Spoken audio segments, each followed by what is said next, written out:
नमस्कार, आप देख रहे हैं आज तक। आपके साथ मैं हूं सईद अंसारी। स्वागत है आपका खबरदार। आज खबरदार में हम कश्मीर के उन खूनी अलगाववादियों का विश्लेषण करेंगे जिन्होंने कश्मीरियत और इंसानियत को कल रात कत्ल कर दिया। ये अलगाववादी नहीं, आतंकवादी हैं, जिहादी हैं और पत्थरबाजों के वो आका हैं जो कश्मीर में देश के लिए बोलने वाली हर आवाज़ को खामोश कर देना चाहते हैं, जो कश्मीर देश के साथ खड़े हर कश्मीरी को डराने धमकाने में वर्षों से लगे हुए हैं, जिसमें अब वो कश्मीर के बहादुर बेटों की हत्या करने में जुट गए हैं। लेकिन इन अलगाववादियों और कश्मीरियत के कातिलों को और कातिल ब्रिगेड को हर उस आंसू का हिसाब देना होगा जो आंसू आज शहीद डीएसपी मोहम्मद अयूब पंडित के परिवार की पीड़ा से निकल रहे हैं। जम्मू कश्मीर के शहीद डीएसपी मोहम्मद अयूब पंडित की जिस तरह से क्रूर और कायर ढंग से हत्या की गई, उससे पूरा देश गुस्से में है। कश्मीर के इस बहादुर बेटे के साथ कल रात जो किया गया वो सुनकर सबको गुस्सा आ गया और सबको दर्द है कि अब इन अलगाववादियों और इनकी कातिल ब्रिगेड का फाइनल हिसाब किताब करने का वक्त आ गया है। तो अब हम आपको ये बता देते हैं कि आखिर शहीद डीएसपी मोहम्मद अयूब पंडित के साथ कल रात कितनी बर्बरता हुई थी, क्या कुछ उनके साथ किया गया था। जम्मू कश्मीर पुलिस के डीएसपी मोहम्मद अयूब पंडित कल रात श्रीनगर के नौहट्टा की जामिया मस्जिद में गए थे। डीएसपी अयूब जामिया मस्जिद की सुरक्षा की निगरानी करने गए थे और ये देखने गए थे कि कोई अनहोनी ना हो जाए। डीएसपी अयूब जामिया मस्जिद के एक्सेस कंट्रोल के इंचार्ज थे ताकि नमाज के दौरान कोई अराजक तत्व गड़बड़ी ना फैलाए। कल रमज़ान की शब क़द्र थी, जिसमें मस्जिद के अंदर रात भर नमाज और दुआओं का दौर चलता है। हजारों लोग जुटते हैं। किसी तरह की अनहोनी से बचाने के लिए पुलिस ने आसपास के 7 पुलिस थानों को अलर्ट किया था। सामान्य तौर पर डीएसपी अयूब इस इलाके में बिना किसी पुलिस वाले के अकेले ही जाते रहे हैं, क्योंकि डीएसपी अयूब इसी इलाके के आसपास रहते हैं और सामान्य तौर पर उनको कोई डर नहीं था। आत्मरक्षा के लिए डीएसपी अयूब के पास अपनी सर्विस पिस्टल थी। रात को 12:30 बज रहे थे। जैसे ही अयूब जामिया मस्जिद से बाहर निकले, करीब 200 लोगों ने उन्हें घेर लिया। उनको पीटा गया, उनके कपड़े फाड़ दिए गए, पत्थरों से मारा गया, उनकी लाश को 300 मीटर तक घसीटा गया। कहा जा रहा है कि जब मस्जिद के बाहर डीएसपी अयूब को मारा जा रहा था तो मस्जिद के अंदर मीरवाइज उमर फारूक मौजूद था। डीएसपी अयूब की हत्या करने के बाद पाकिस्तान के नारे और आईएस की आतंकवादी जाकिर मूसा के नारे लगाए गए। मीरवाइज उमर फारूक ने कहा कि वो रात को 12:15 बजे मस्जिद में आया था, उससे पहले ये हो चुका था। लेकिन डीएसपी अयूब को 12:30 बजे पीट कर मार दिया गया, यानी उस वक्त मीरवाइज मस्जिद के अंदर ही था। पुलिस और सेना के सूत्रों के अनुसार ऐसा लग रहा है कि डीएसपी अयूब की हत्या पहले से ही प्लानिंग बनाकर सोची समझी रणनीति के तहत की गई है। ये हमारा बच्चा जो ये शहीद हो गया, कल तो शबे बारात शबे कदर थी, वो नमाज यही नमाज पढ़ने आए थे वहाँ। अगर मारना ही था उनको, लेकिन पहले पूछताछ करता ये कौन है, ये मुखबिर है, ये तो ऑन ड्यूटी है। इसको इसके कार्ड में लिखा था।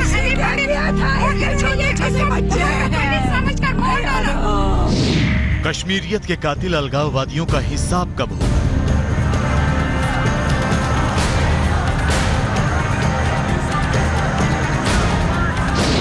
कश्मीर के बेटे को पीट पीट कर मार देने वाली मीरवाइज ब्रिगेड,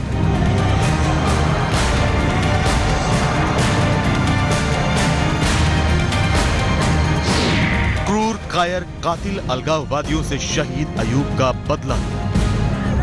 ये श्रीनगर के नौहट्टा में जामिया मस्जिद के ठीक बाहर कल रात उस वक्त का वीडियो है जब जम्मू कश्मीर पुलिस के डीएसपी मोहम्मद अयूब पंडित को पीट पीट कर मार डाला गया। रात 12:30 बजे मस्जिद के बाहर डीएसपी को घेर लिया। डीएसपी मोहम्मद अयूब पंडित के कपड़े फाड़ दिए गए। पत्थरों से तब तक मारा गया जब तक जान नहीं निकली। लाश को 300 मीटर तक घसीटा गया। जब ये सब हो रहा था तब मस्जिद के अंदर मीरवाइज बैठा था।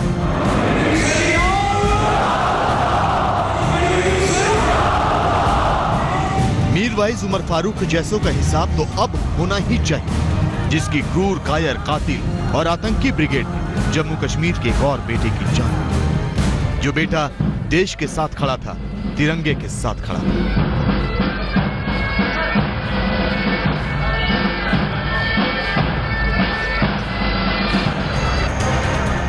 मीरवाइज उमर फारूक की क्रूर और कायर ब्रिगेड ने सिर्फ देश के बेटे डीएसपी मोहम्मद अयूब पंडित का नहीं, कश्मीरियत और इंसानियत का कत्ल किया है। श्रीनगर के नौहट्टा की जामिया मस्जिद में डीएसपी अयूब पंडित तो इन्हीं लोगों की सिक्योरिटी के लिए गए थे, जिन लोगों ने उनकी पीट पीट कर जान ली।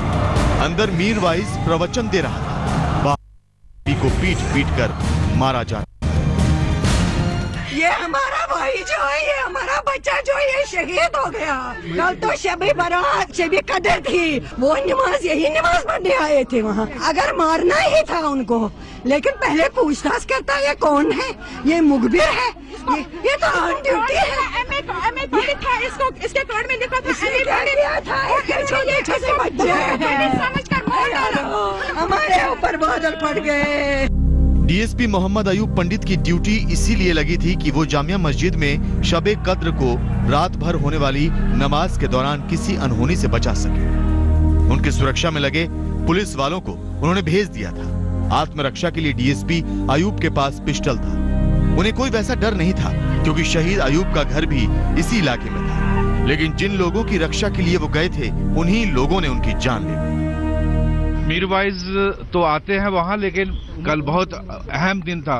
वहाँ हजारों की तादाद में लोग आते हैं, उनकी हिफाजत के लिए सिक्योरिटी लगाई जाती है। लेकिन अफसोस की बात है कि उन्हीं में से कुछ लोगों ने जो डीएसपी साहब उनकी हिफाजत के लिए थे, उन्हीं को मार डाला। इससे क्रूर घटना कोई और नहीं हो सकती, लेकिन जो पत्थर चलाने को अधिकार मानते हों, उन्हें हत्या करने में भी किसी तरह की कोई हिचक भला कैसे होगी। मीरवाइज उमर फारूक अब खुद को बचाने के लिए कह रहा है कि वो 12:15 बजे जामिया मस्जिद में नमाज के लिए पहुंचा था और मस्जिद के बाहर ये कत्ल उससे पहले हुआ। लेकिन ये सीधा सीधा झूठ है, क्योंकि जब 12:30 बजे शहीद अयूब की पीट पीट कर जान ली गई, तब मीरवाइज अंदर बैठा था। अंदर भड़काऊ भाषण चल रहे थे। आईएसआईएस के आतंकी जाकिर मूसा के नारे लग रहे थे।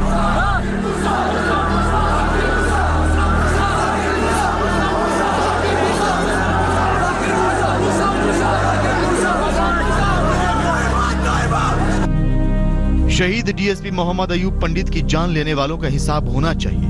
मीरवाइज उमर फारूक जैसे अलगाववादियों से उस परिवार को बदला चाहिए जिस परिवार के बेटे को छीन लिया गया। डीएसपी अयूब पंडित के 2 बच्चे अनाथ हो गए। बेटे को खो देने की खबर परिवार के ऊपर बादल फटने जैसा। जम्मू कश्मीर पुलिस में डीएसपी के पद पर मोहम्मद अयूब पंडित का ये घर है और यहाँ पर मातम से माहौल साफ मापा जा सकता है। अगर यहाँ पर परिवार की माने या पास पड़ोसियों की माने तो काफी लोगों के लिए मददगार ये पुलिस अफसर था इस इलाके में और काफी शरीफ भी था। पहले कश्मीर के सैनिक बेटे उमर फयाज की हत्या और अब कश्मीर में देश के बेटे मोहम्मद अयूब पंडित की क्रूर और कायर हत्या।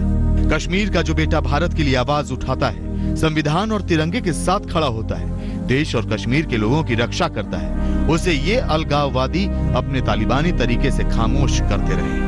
लेकिन अब ये बर्दाश्त के बाहर है। अगर आप इस तरह से ये सलूक उनके साथ करेंगे तो खुदा ना खास्ता अगर इनका सब्र जवाब देगा तो फिर शायद वही खुदा ना खास्ता वो पुराना वक्त ना आए कि आप सड़क पे जिप्सी देखते ही लोगों को भागना पड़ेगा।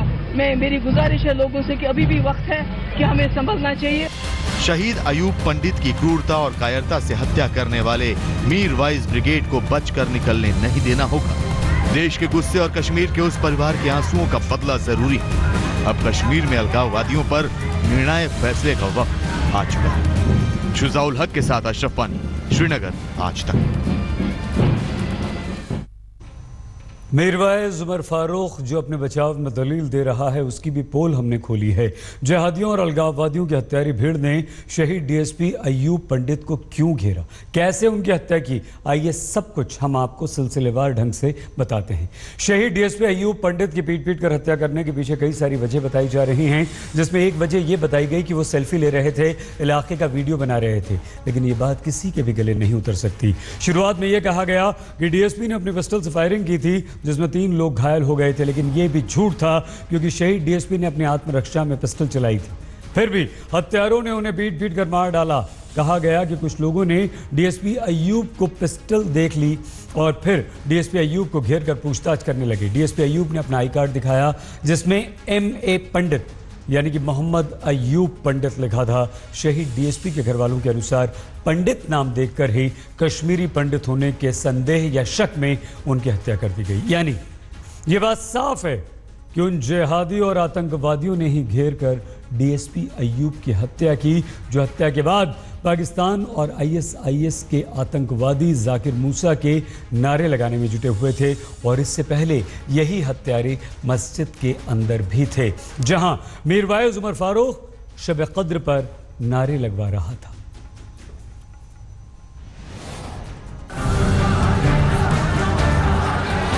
ये इस देश की कैसी विडंबना है कि जो शहीद अयूब पंडित जैसे बेटे जो देश के संविधान की सौगंध खाते हैं, तिरंगे के साथ खड़े हैं, उन्हें कश्मीर में पीट पीट कर मार दिया जाता है। और मीरवाइज उमर फारूक जैसे जिहादी और अलगाववादी जो इस संविधान को कुछ नहीं समझते, जिन्हें तिरंगे से ज्यादा पाकिस्तान का झंडा प्यारा लगता है, उनकी सुरक्षा में वही डीएसपी अयूब जैसे बेटे लगे थे, जिनके क्रूर और कायर तरीके से हत्या कर दी गई।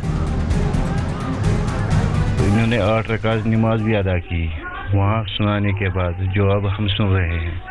फिर कहते हैं किसी ने इनका पिस्टल देखा है, फिर इनका कार्ड चेक हो गया है, फिर लड़के आ गए, इनको बहुत बेदर्दी से मारा दिया गया और ये बहुत इसके साथ जुल्म हो गया, इंसानियत के साथ इनके जुल्म हो गया।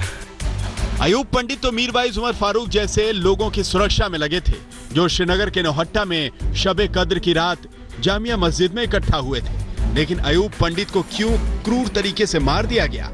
क्या इसीलिए कि कश्मीर में देश के लिए बोलने वाली हर आवाज, देश के लिए खड़े होने वाले हर व्यक्ति को ये जिहादी, ये अलगाववादी, ये आतंकवादी, ये पाकिस्तान के एजेंट, ये ISIS का राज लाने के सपने देखने वाले खामोश करना चाहते हैं? आज कश्मीर को तबाह करने वाले इन अलगाववादियों को शहीद अयूब पंडित की भतीजी जवाब दे रही है। इन्हीं आवाजों को मीरवाइज उमर फारूक जैसे अलगाववादी खामोश करना चाहते हैं, डराकर धमकाकर हमेशा चुप करा देते हैं। जो अलगाववादी से ज्यादा आतंकवादी बन चुके हैं, जो आई कार्ड पर अगर पंडित नाम देख लेते हैं तो डीएसपी अयूब जैसे बेटों को पीट पीट कर मार डालते हैं। पंडित था, इसके कार्ड में लिखा था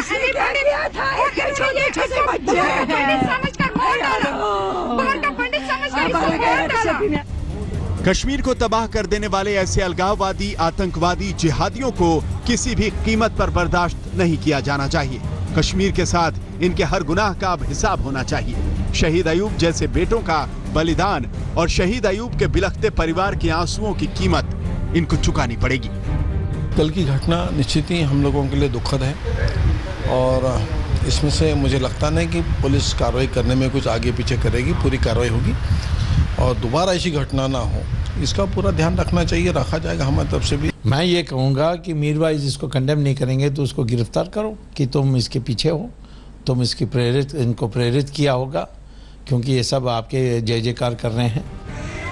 इन अलगाववादियों का भी फाइनल हिसाब किताब करना होगा, जिनकी हिफाजत शहीद अयूब जैसे बेटे करते हैं। लेकिन जिहादी, आतंकी और पत्थरबाजों के आका बने इन अलगाववादियों की क्रूर और कायर ब्रिगेड हिफाजत करने वाले शहीद अयूब जैसे बेटों को ही तालिबानी तरीके से पीट पीट कर मार देती है। सुरक्षा को लेकर के क्या कोई कदम केंद्र सरकार या फिर क्योंकि PDP और BJP की सरकार राज्य में है, क्या उसको कम करने की कोशिश? जो भी कार्रवाई हो रही है इसको निर्णायक मोड़ तक पहुंचाया जाएगा और पिछले कुछ सप्ताह में ये सबका मानना है, देखना है कि जिस प्रकार का दबाव और जांच और दूसरे साधनों से, दूसरे तरीकों से लाया गया है, इस तरह का पिछले कई वर्षों में पिछली सरकारों की ओर से नहीं हुआ।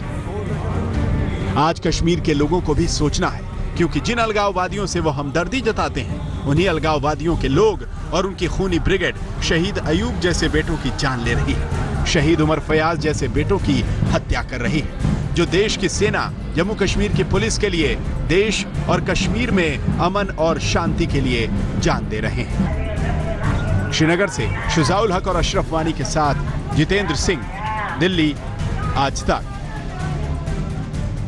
पाकिस्तान में हिंदू लड़कियों से जबरदस्ती वाले लव जिहाद का ताज़ा विश्लेषण, जिसमें अपनी हिंदू आबादी के खिलाफ पाकिस्तान की अधार्मिक सोच बेनकाब हो जाएगी, दिखाएंगे आपको। खबरदार में अब हम पाकिस्तान के हिंदू विरोधी चेहरे को बेनकाब करेंगे, जहां हिंदू होना किसी गुनाह से कम नहीं है, जिसकी सजा पाकिस्तान के हिंदू आए दिन भुगतते हैं और इसका सबसे ज्यादा खमियाजा भुगतती हैं पाकिस्तान की हिंदू लड़कियां, जिसका एक और सबूत सामने आया। पाकिस्तान के सिंध के थार जिले में एक नाबालिग हिंदू लड़की को उसके परिवार की आंखों के सामने अगवा कर लिया गया और फिर उस लड़की का धर्म परिवर्तन करवाकर उससे दोगुनी उम्र के मुस्लिम शख्स के साथ उसकी शादी करवा दी गई। ये शख्स पहले से शादीशुदा है, 5 बच्चों का पिता है। मामले ने जब तूल पकड़ा तो 16 जून को पाकिस्तान के पत्रकार ने सोशल मीडिया पर इस हिंदू लड़की के साथ हुई ज्यादती की खबर पोस्ट कर दी, लेकिन इस घटना को 3 हफ्ते हो चुके हैं और 3 हफ्ते गुजर जाने के बावजूद ना तो किसी आरोपी को गिरफ्तार किया गया और ना ही नाबालिग हिंदू लड़की को अब तक उसके परिवार को सौंपा गया है। इस घटना के सामने आने के बाद पाकिस्तान के हिंदू समुदाय में गुस्सा एकदम जायज है।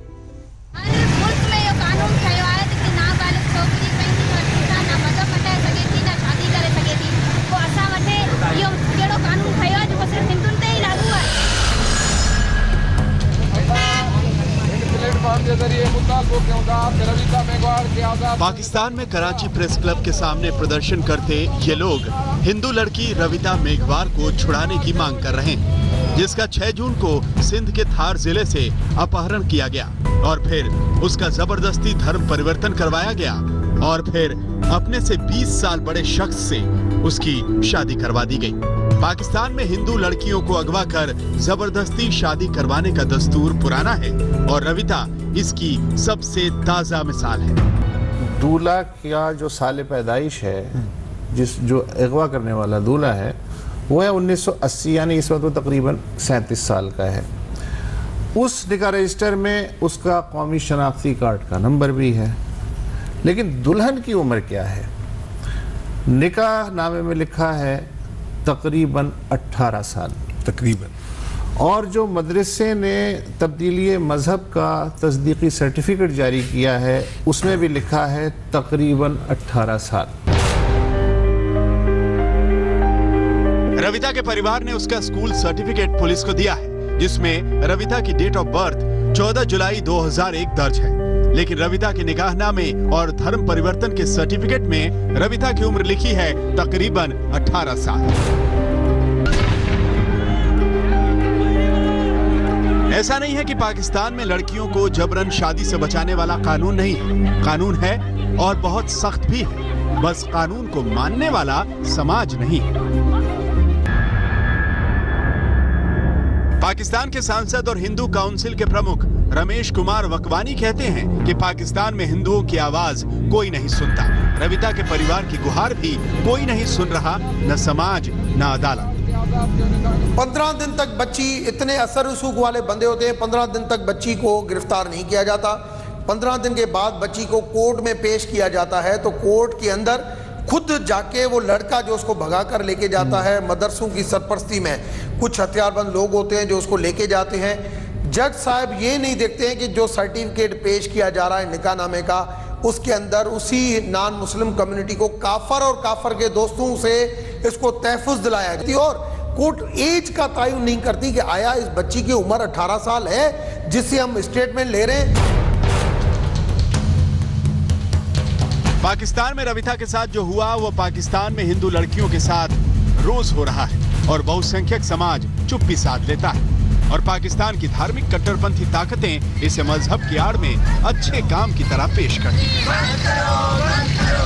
कन्वर्जन के हम खिलाफ नहीं है कि कन्वर्जन अगर कोई इस्लाम से मुतासर होके, इस्लाम ऐसे ही बड़ा है, तबलीग से बड़ा है, कोई ऐसे अगर मुतासर होके तब्दील हो जाए, नहीं, हमें कोई एतराज नहीं है। मगर ये जो मासूम बच्चों को पकड़ के अगवा करके प्रेशर के ऊपर शादियां करा के फिर कहते हैं अब तो आपसे कोई शादी नहीं करेगा, अब तो आपके पेट में बच्चा हो गया, अब आपका जीना मरना हमारे साथ है, नहीं तो हम आपके माँ बाप को मार देंगे, ये क्या हो रहा है?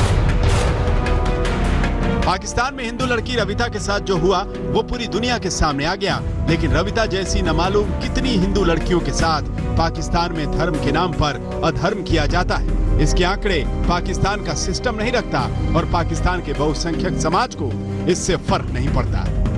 कितनी खुशियाँ थी हमारे घर में, सुनसान घाट बना दिया है इस लोगों ने। हमारी लड़कियों को जबरदस्ती अगवा करके ले जाते हैं, शादी कर लेते हैं उनसे, फिर 4-5 साल उसको चखा, फिर उसको फेंक दिया। हर ऐसे वाक़े के बाद जो है वो प्रोपेगेंडा होता है कि खानकाह के जो जिम्मेदारान हैं वो ज़बरदस्ती किसी को मुसलमान करते हैं। हमारी पैदाश यहाँ की है, हमारा जन्म इधर का है, तो हमारे लिए तो ये हमारा देश यही है, अब छोड़ना तो एक मजबूरी है। अनिल कुमार के साथ आज तक ब्यूरो। यह पाकिस्तान में नर्क भोग रहे हिंदुओं की हकीकत है जिसे छिपाने में पाकिस्तान जरा भी नहीं हिचकता। पाकिस्तान में हिंदू होना और हिंदू लड़की होना कितना बड़ा गुनाह है, इसके कुछ उदाहरण आइए हम आपको देते हैं। पाकिस्तान की संस्था movement for solidarity and peace की रिपोर्ट के अनुसार पाकिस्तान में हर साल 300 हिंदू लड़कियों का अपहरण कर लिया जाता है। अपहृत होने वाली ज़्यादातर हिंदू लड़कियों की उम्र सिर्फ 12 से 15 साल के बीच होती है। रिपोर्ट के अनुसार अपहरण करने के बाद हिंदू लड़कियों की ज़बरदस्ती शादी करवाकर उनसे इस्लाम कबूल करवा लिया जाता है। ये तो आधिकारिक आंकड़े हैं, सच्चाई इससे कहीं ज़्यादा भयावह और भयानक है। रिपोर्ट्स के अनुसार हर साल 5000 हिंदुओं को पाकिस्तान छोड़कर जाने के लिए मजबूर होना पड़ रहा है। हम आपको ऐसी ही आइए 2 लड़कियों की जुबानी सुनवाते हैं। पाकिस्तान में हिंदुओं की दुर्दशा की जो पूरी कहानी है, ये पूरी दुनिया को कहानी बता रही हैं बच्चियां कि पाकिस्तान में हिंदू होना कितना बड़ा गुनाह होता है।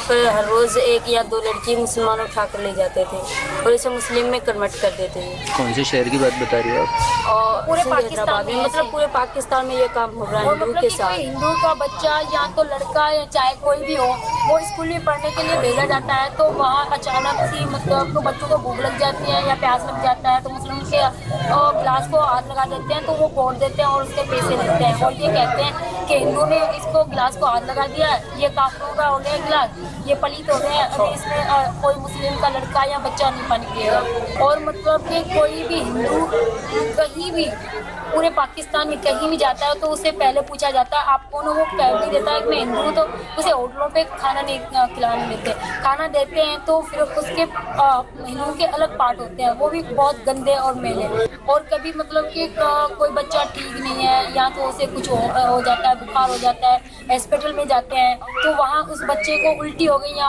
ये हो गया, तो ये पहले पूछते हैं पानी दे सकते हो आप, गिलास है आपका, नहीं कहते हैं तो वो ऐसे करके पानी देते हैं, हाथ से पीना पड़ता है, वो बच्चों को भी हाथ से पीना पड़ता है। वहाँ की लड़कियाँ ना वो हिंदू की लड़कियों को बहुत छेड़छाड़ी करती थी, तो इसकी वजह से कई चक्कर हो गए। मतलब हिंदू की बहुत सी लड़कियाँ जिसने बहुत बड़ी बड़ी हो गई, लेकिन वो स्कूल कभी नहीं गई। हम गए तो या पापा हमें स्कूल के अंदर छोड़ के आते थे या भैया, और लेने भी आते थे, और हम घर में ही रहते थे। कभी भी मतलब कोई भी जो हिंदू की लड़की है पाकिस्तान में, वो कभी भी बाहर नहीं निकल पड़ती थी, कभी भी नहीं निकलती थी। लड़के खास करके वो कभी निकल जाते थे, लेकिन पाँच जैसे ही 5 होते थे, हर किसी हिंदू के घरों में बहुत बड़े बड़े ताले लगाए जाते थे। लड़कियां देख लेते उसे उठा कर ले जाते हैं साथ में। अगर उसी बात को जब किसी पुलिस के पास जाए, पुलिस भी कुछ नहीं करती। और वहाँ के जो हमारे हिंदू भाई हैं जैसे किसान हैं, उनसे खेती बाड़ी तैयार करवा के बेचने के टाइम पे छीन लेते हैं, उनका हक नहीं मिलता।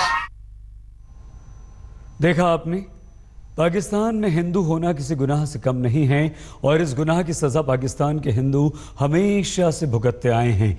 पाकिस्तान में हिंदुओं के सर्वनाश की ये सोच किसी से छिपी नहीं है। हिंदू अमेरिका फाउंडेशन की रिपोर्ट के अनुसार पाकिस्तान और बांग्लादेश में अल्पसंख्यक हिंदू समुदाय के साथ होने वाली हिंसा और सामाजिक भेदभाव चिंताजनक है। हिंदू महिलाओं के अपहरण, जबरन धर्म परिवर्तन और मर्जी के खिलाफ शादी की घटनाएं पाकिस्तान में सबसे ज़्यादा होती हैं।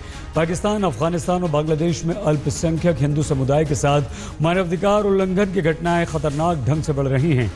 यानी अब तो दुनिया भी मानने लगी है कि पाकिस्तान में हिंदुओं की दुर्दशा हो रही है, लेकिन पाकिस्तान खुद को इतना पाक साफ मानता है कि उसे ना तो अपनी ज़मीन पर ऐश करते आतंकवादी दिखते हैं और न ही नर्क भोगने को मजबूर पाकिस्तानी हिंदू दिखते हैं। पाकिस्तान जैसा पड़ोसी ऊपर वाला किसी को न दे। ऐसा लगता है कि आजकल देश में असहनशीलता की गर्म हवाएं इतनी तेज़ी से चल रही हैं कि छोटी छोटी बातों पर लोगों का खून बहा दिया जाता है। आज दिल्ली से मथुरा के बीच चलने वाली एक लोकल पैसेंजर ट्रेन में सीट को लेकर हुई कहासुनी पहले सांप्रदायिकता के झगड़े में बदल गई और फिर यह झगड़ा हत्या की वारदात में बदल गया, जिसमें एक युवक ने रेलवे प्लेटफॉर्म पर तड़प तड़प कर दम तोड़ दिया।